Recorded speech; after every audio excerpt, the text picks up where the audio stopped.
Untold Stories.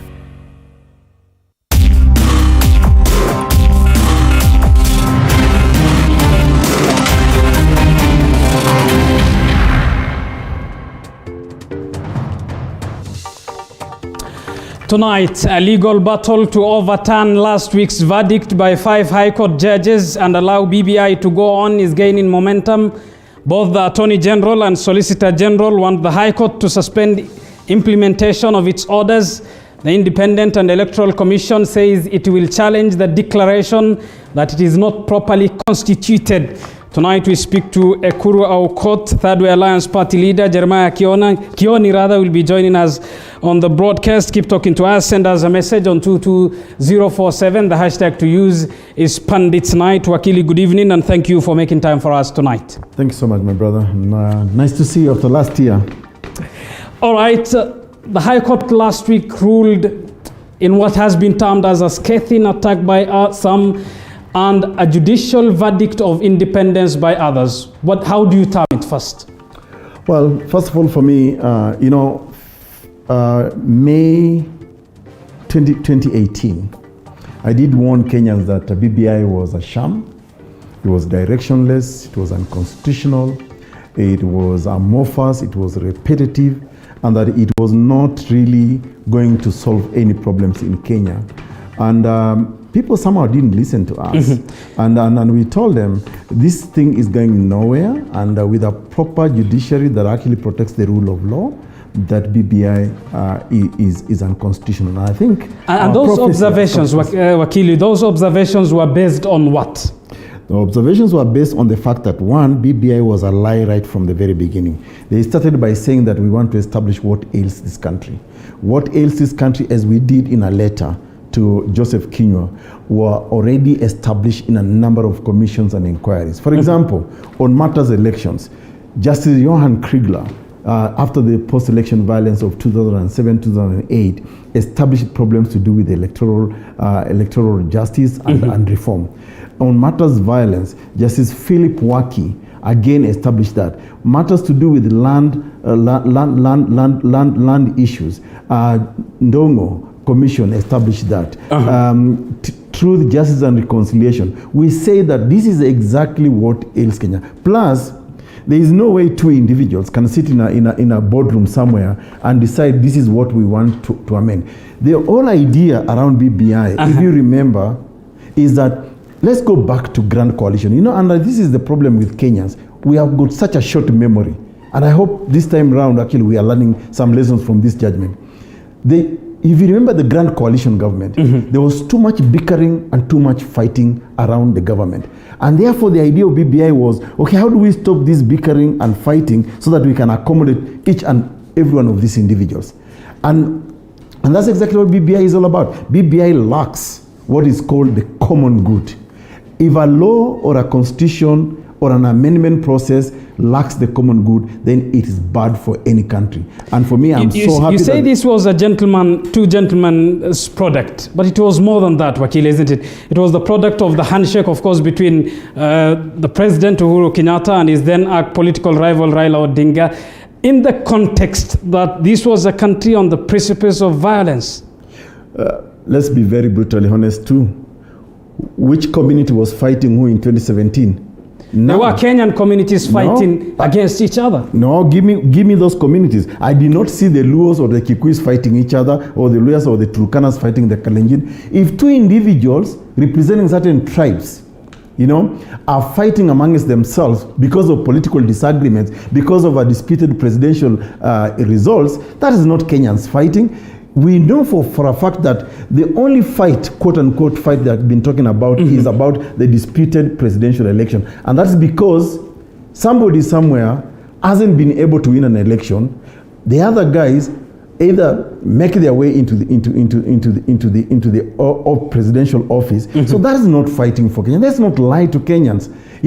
Let me tell you, if there is one thing that this verdict has shown us, is that Jubilee government has never been able to sponsor any successful project.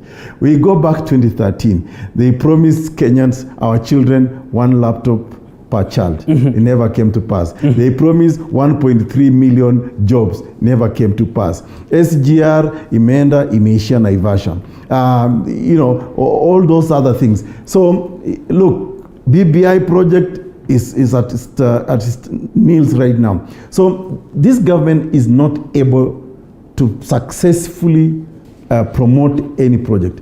So, let's not lie to Kenyans. No Kenyan fought in 2017. And therefore, it's more than lying to Kenyans. It is a basic reality that a section of the country there were talks of seceding from the country. There were talks of a president and the people's president. There were talks of a chief justice and the people's chief justice. That context is quite undeniable, Wakili. Are you denying so? Well, let me tell you, people can say anything they want. But they were, I mean, I live in this country too. I am not aware of anybody or in this country or any tribe that was mobilizing to secede out of Kenya. That wasn't going to happen. This was a conversation around a few individuals who really desperately wanted to be in government. And once they are not in government, so they will sensationalize things like secession. There is no way secession is going to happen in this country, and it wasn't going to happen. Look, the same people who want to amend this constitution of Kenya, yeah, they are fighting an independent institution like the judiciary. The judiciary is a creature of the current constitution, okay? So look at the mobilization today. Everybody wants to fight the judges. They are calling judges all manner of names. Look, I mean, I'm so embarrassed and ashamed that someone like Paul Mwangi can actually call himself a lawyer. A lawyer must accept a verdict or a judgment of a court of law. If you disagree with that judgment, you can actually appeal it. But the way they have become so pedestrian and so mediocre in the way they are attacking judges today, it even defeats the whole purpose of saying we want to amend this constitution. In fact, look at BBI. BBI was meant to unite this country. Why attack the judiciary?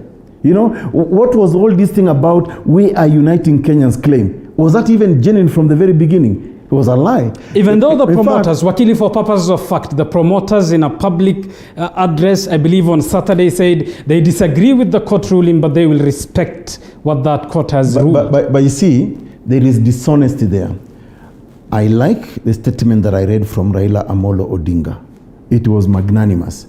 But when Raila Odinga's surrogates, Paul Mwangi, Junet Mohammed, are busy abusing and abusing the judiciary, we all know these are people who have even declared themselves that they are not capable in their own mind to be able to read. In fact, I like what Wakili Ogola today described Paul Mwangi of, that he even lacks the capacity actually to have comprehended or read the judgment. You see? All right, and because he's not here, and because he's not here, and of course the preamble of fair trial and fair hearing informs the profession you are part of. Because he's not here, we won't talk about him. Let's talk of the judgment rather, and talk of the elements of that judgment. One element was the basic structure doctrine, which for purpose of our audience is a doctrine that states that part of the Constitution cannot be amended. There are features within the Constitution that cannot be amended specifically. Is it first so? Well, I encourage Kenyans to read, you know, I mean, luckily, I mean, unfortunately for me, I was in the committee of experts that wrote this country's constitution. And in 2010, when we were writing this constitution, just to give a little bit of a background, constitution making is a negotiated agreement. Everybody brings to the table what they want in the constitution. And then, of course, as the expert in constitution making process, we actually try to see, okay, what can we live with? What can we not live with? Okay? And that's why we crafted in this constitution Articles 255, 256, and 257. So you needed to decide, for example, as the promoters of a constitution amendment process, which aspect of constitution amendment are you following? Is it what is called the parliamentary initiative as provided for in Article 256, or is it the popular initiative in Article 257? Look, I have said it a number of times, and you can quote me for free, that BBI has been directionless. We don't know which aspect of the constitution they are following. So that's the idea of the basic structure. You say it is directionless. The promoters say it is a popular initiative that seeks to amend the constitution through an amendment procedure outlined in 257. That's not true, because how so? We all know for a fact that BBI process started with what is called the handshake between two political brothers, Uhuru Kenyatta and Raila Amolo Odinga. It was never about the people of Kenya. Imagine if today all 47 million or 50 million of us had a handshake or took the president of Kenya at ransom and had a handshake with him. How many probably BBIs will we be having? Secondly, and let's not lie to Kenyans. We now know, as a matter of fact, that National Assembly has said they received a different type of, a different version of the BBI bill. Senators confirmed the same. 13 counties in this country have said they also received a different type of bill. And that's why for me, I said in 2018 that BBI was directionless. And that political prophecy from Third Way Alliance Kenya has come to pass. Because today we don't even know, okay, ini bill gani tunapitisha. All right, we will come to the direction BBI has taken as per at least the promoters. But still on the question of the basic structure doctrine, there are those who argue that this is not applicable in the Kenyan context and constitution. Well, the truth for the matter is this. The basic structure is a constitutional doctrine.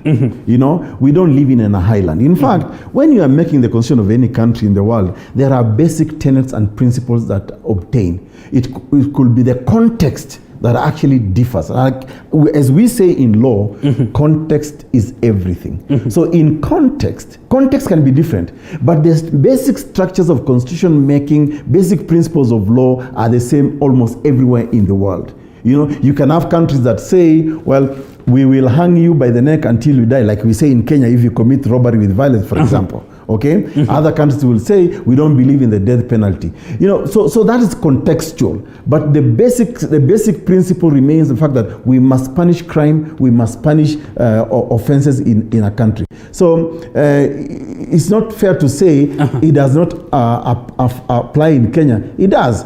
Judges, the 5 bench judges that actually deliver that judgment are very incredible people. I mean, someone like, for example, Ngugi, Professor Ngugi, who are so much respected, and all the other judges. These are well-learned, traveled judges. We have learned the law, and we are applying principles of law here. I mean, Kenya is not from planet Mars. We are in this world. I mean, and we learn the law and we compare. We borrow jurisprudence. You know, the whole idea of jurisprudence is that you can actually borrow what is best practice elsewhere. In fact, if you go back memory lane or history, is that we were part of the Commonwealth, and within the Commonwealth, we actually borrow certain basic principles of law. So it is so wrong. It's political expediency, like the way I'm seeing today.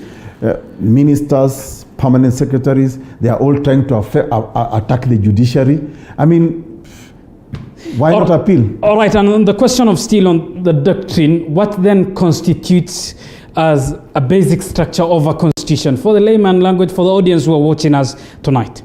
Well, a constitution, simply defined, is the highest law in the land. It's a set of rules and principles that creates institutions and apportions powers within those institutions. And that's why in constitution making processes, we have, for example, the 3 arms of government. You have got the executive that implements that constitution or the laws. You have got the judiciary that interprets it when you disagree with it. And then you have got the legislature that actually passes the laws. And then now there's another 4th element, which is called the independent constitutional bodies. That's why you have, for example, the IEBC, Kenya National Commission on Human Rights, National Cohesion and Commission, and all those others. Those constitute what's called independent offices. So the structure of constitutionalism is all these 3 arms of government with independent offices working together, but for the common good. All right, and Wakili, you say you are in agreement with the ruling that this doctrine applies. What happens then to the articles you rightfully quoted? I never disagree with the ruling. I didn't say I disagree with the judgment. At least you publicly said you agree with it now. Yes, I do agree with it. And that's what I'm making, that's what I'm making reference to. And I am actually vindicated because, as I said before, BBI was unconstitutional. So I'm actually in fact, for me, I'm actually going to have a party. What then happens to 256 and 257 if any Kenyan wants to amend the constitution? No, listen, let's be very clear. If you start a constitution and make an amendment process in Kenya, under our current constitution, you must make up your mind. Which aspect do you want to follow? If you want to go through parliament, then you sponsor a bill, and that's through what is called a parliamentary initiative.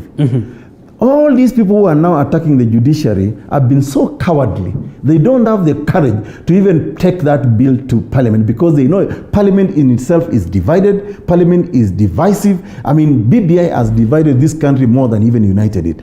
But there is also a second option, which is called the popular initiative. And listen, if you are to be fair, it's only Third Way Alliance Kenya that promoted what's called popular initiative under Article 257. We formulated what we call popular proposals.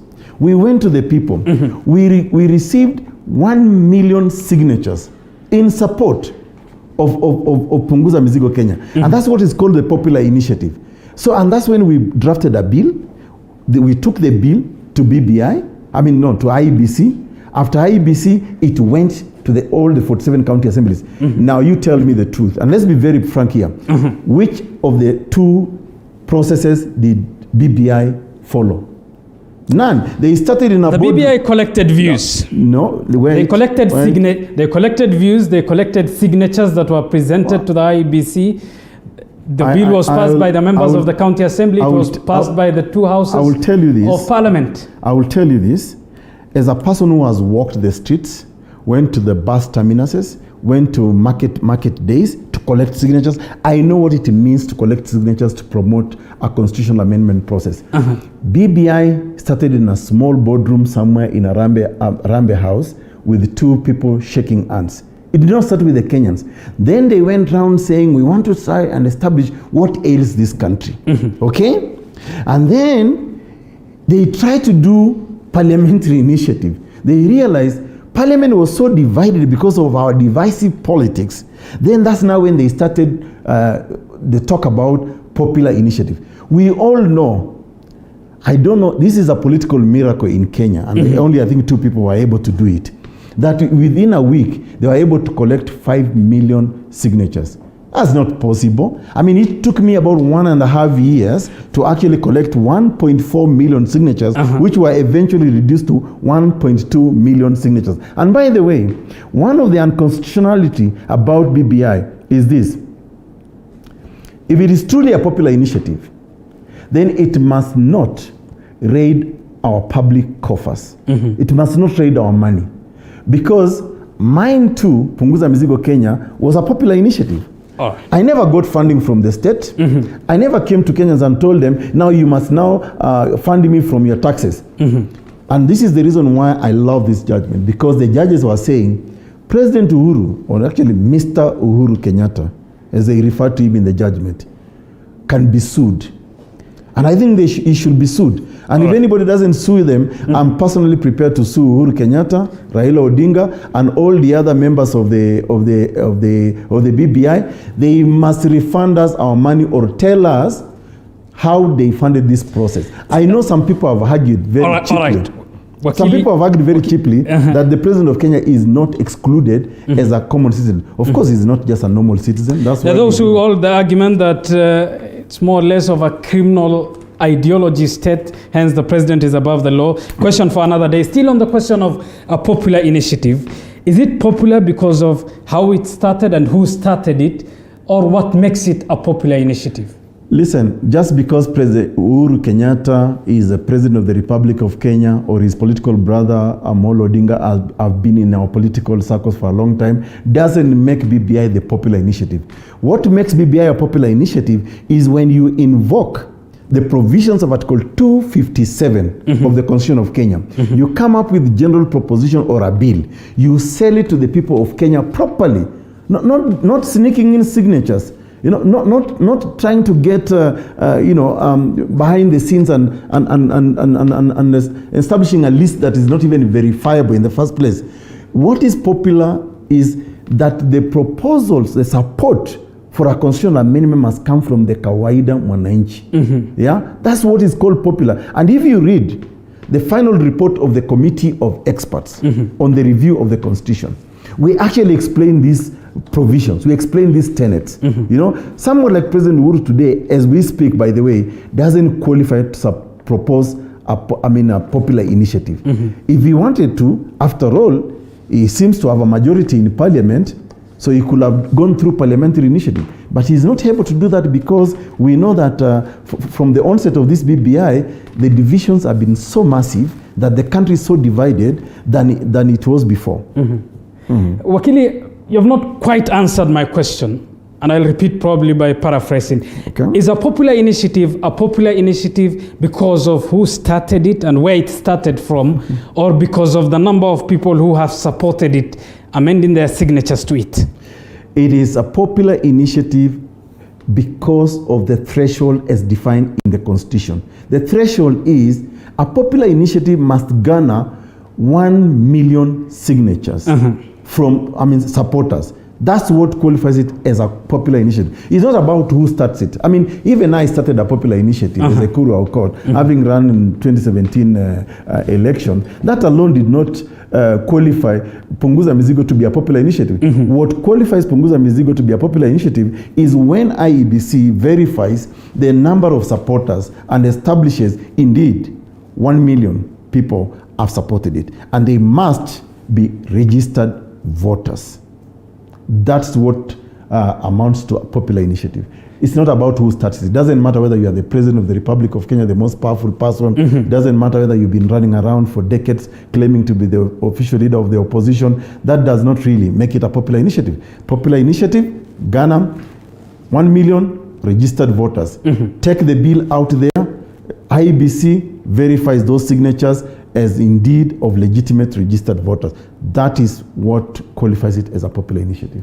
All right, and this is a ruling that has termed the Building Bridges initiative as, quote, irregular, illegal, and unconstitutional. We have seen the Solicitor General apply for a temporary stay at the High Court. The BBI team putting forth a substantive appeal, which begs the question, can a constitutional court bench composed of 5 judges,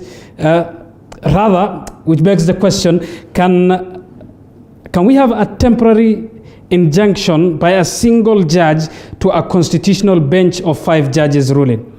Well, it depends. I mean, listen, how courts work, this is called empaneling. So in the High Court, for example, because of how weighty the issue was, so it was in the wisdom of the High Court that let's have a 5-bench judge. Okay, that's how the High Court operates. In the Court of Appeal, it can be an empanelment of maybe 3 Court of Appeal judges. And if in their wisdom they feel that the appeal raises triable, serious issues, they can actually state it's within their modus operandi or the way they work. So I wouldn't put so much weight into the fact that yes, 5 judges in the High Court. That's a lower court than the Court of Appeal. Remember, the Court of Appeal is a higher court than the High Court. So even if it was 10 judges who actually sat and made this decision, even a single judge or 2-bench judge can actually overturn if they believe that if the appeal raises very serious and triable issues. All right, and because of the interest of time, one final question. In the preamble to this interview, I introduced you as the Third Way Alliance party leader. Are you still the Third Way Alliance party leader? Well, I don't know why I'm not surprised that this question wasn't coming after all. So let me take this opportunity and say this to you. I'm assuming as a journalist, you have also had occasion to actually do some research. Read the judgment of... It's the nature of our job to have... So I'm explaining myself in answer to your question, because I think I want to give you a proper comprehensive answer. So I will invite you and anybody out there doubting Thomas who does not think that I'm still the party leader.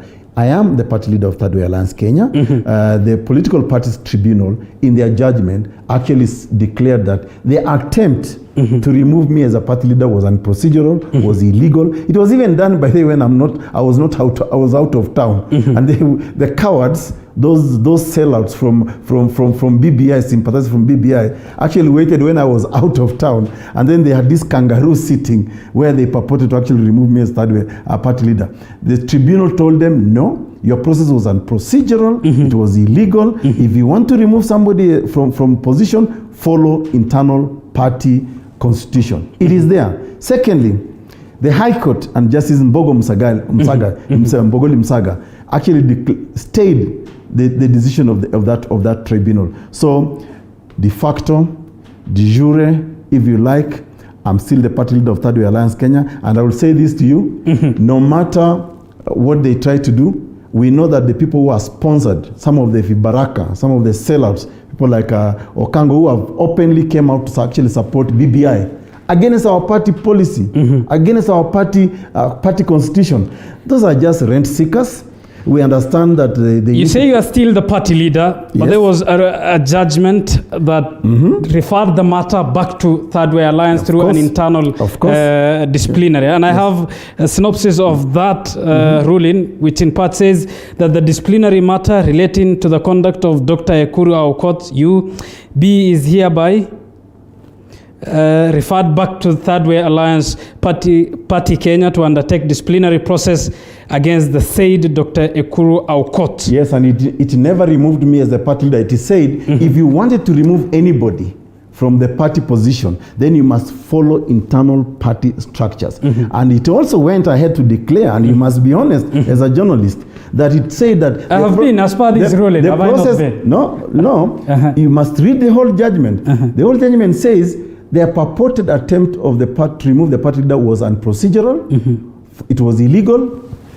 He was not even there to defend himself in the first place. So why don't you read the entire judgment? And then secondly, by the way, those who purported to remove me, and this is a matter before court, had already been suspended. In fact, the person who is shouting the most, who you guys have been hosting here, actually has a disciplinary course before the party NEC member. And maybe, for the avoidance of doubt, you can invite the chairman of Third Way Alliance Kenya, Miruru Waweru, who chairs all meetings of the party. And I don't know why you've been shying from inviting him. You've been inviting Have we? him. Well, you've not been inviting him. You've only been inviting. The rent seeker called Okango, and I don't know. No, let's not degenerate to name calling on air. No, but that's a fact. It's a fact. That's your fact. That's according to you. Okay, fine. Okay. I guess in this country, talking constitution, we have got freedoms of expression. All right. And if somebody is a rent seeker, he's a rent seeker. All right, and those are your opinions. Neither do they reflect any of our policies, editorially or otherwise. Dr. Ekuru Aukot, thank you for making time for us tonight. I appreciate it. And thanks for inviting me. All right, and that brings us to the end of tonight's edition of TV47, rather Pundits Night. Thanks for watching. I'm Abubakar Abdullahi. Good night. God bless. Enjoy the rest of our programs tonight of all nights. Good night. But you know,